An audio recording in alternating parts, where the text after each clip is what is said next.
एक तरफ डीजल और पेट्रोल जनता की जेब पर भारी पड़ रहे हैं, तो दूसरी तरफ किचन का बजट भी बिगड़ता जा रहा है। खाने के तेल की कीमतें आसमान छू रही हैं। दाल तो आम आदमी की थाली से गायब होती जा रही है। दूध भी अब तेवर दिखाने लगा है। किचन का बजट ही अब चाय का बिगाड़ने लगा है। रोजमर्रा के इस्तेमाल में होने वाली चीजें पिछले एक साल में करीब 25% तक महंगी हो चुकी हैं।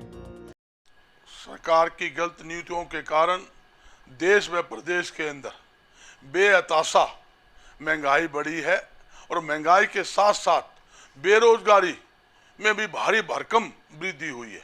लाखों लोग बेरोजगार हो चुके हैं। यहाँ तक कि 2014 तक गैस सिलेंडर की कीमत जो हमारे राज्य के अंदर 350 रुपये हुआ करती, आज वही गैस सिलेंडर 858 रुपये में मिल रहा है। सब्जी के लगभग 7 गुना दामों में बढ़ोतरी हुई है। जो गोभी 2 रुपये किलो बिकती थी, आज वो गोभी 100 रुपये किलो बिक रही है। इसी प्रकार आम उपयोग में आने वाली वस्तु में उसमें भी सरकार ने भारी भरकम बढ़ोतरी करके जनता की कमर तोड़ने का काम किया है, जिसके विरोध के अंदर कांग्रेस पार्टी लगातार देश और प्रदेश के अंदर प्रदर्शन कर रही है। कल 10 जुलाई को जिला स्तर के ऊपर हिसार के अंदर पुराना गवर्नमेंट कॉलेज मैदान से एक साइकिल यात्रा सुबह 8 बजे निकाली जाएगी।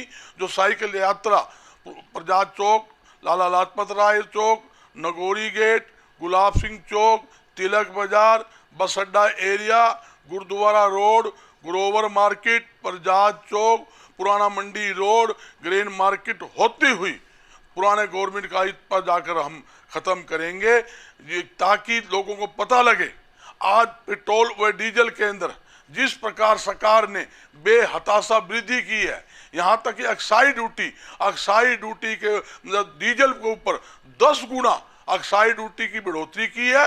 पेट्रोल में लगभग 4 गुना अक्साइड ड्यूटी बढ़ाई है। मेरी केंद्र सरकार से मांग है, देश की गरीब जनता को देखते हुए, मध्यम वर्ग को देखते हुए महंगाई पर अंकुश लगाए और पेट्रोल डीजल के रेट कम करे। गैस सिलेंडर जो है अधिकतम 350 रुपये से ऊपर गैस सिलेंडर नहीं होना चाहिए। ये हमारी केंद्र सरकार से मांग है। जब तक केंद्र सरकार महंगाई पर अंकुश नहीं लगाएगी, कांग्रेस पार्टी का प्रदर्शन पूरे देश और प्रदेश में जारी रहेगा। आटा, दाल, तेल, नमक, दूध के भाव आसमान छूने लगे हैं। 5 सालों के आंकड़ों पर नजर डालें तो पता चलता है कि जनता पर महंगाई का बोझ किस कदर बढ़ गया है। अरहर की दाल जुलाई 2016 में 110 रुपए किलो थी, जबकि जुलाई 2021 में इसके दाम 155 रुपए किलो हो गए। सरसों का तेल जुलाई 2016 में 127 रुपए लीटर था। इस साल सरसों का तेल 168 रुपए लीटर हो गया है। सोयाबीन का तेल जुलाई 2016 में 88 रुपए लीटर था। जुलाई 2021 में सोयाबीन तेल 160 रुपए लीटर हो गया है। दूध जुलाई 2016 में 38 रुपए लीटर था, जो कि अब 40 रुपए लीटर बिक रहा है।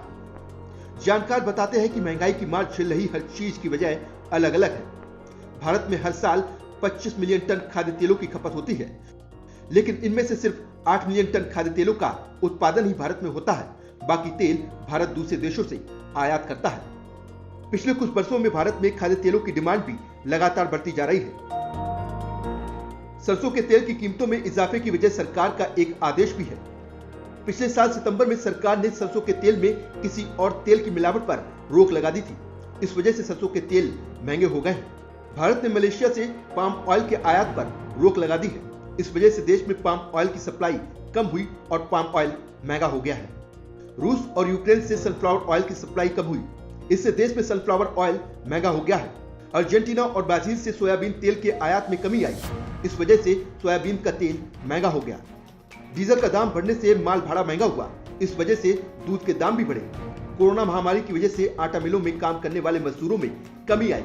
आटा मिलों में गेहूं की सप्लाई भी कम हुई, इस वजह से आटा महंगा हो गया।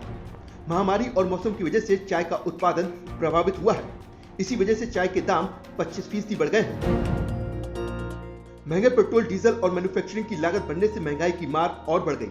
ट्रांसपोर्ट की लागत बढ़ने से कारोबारियों पर बोझ बढ़ा और ये बोझ बड़ी ही सहजता से जनता की तरफ ट्रांसफर कर दिया गया। जनता को अब राहत का इंतजार है। महामारी के दौर ने पहले ही जीना मुहाल कर रखा है। ऐसे में अगर सरकार से भी राहत का पैगाम ना मिले तो जनता का बेचैन होना लाजमी है।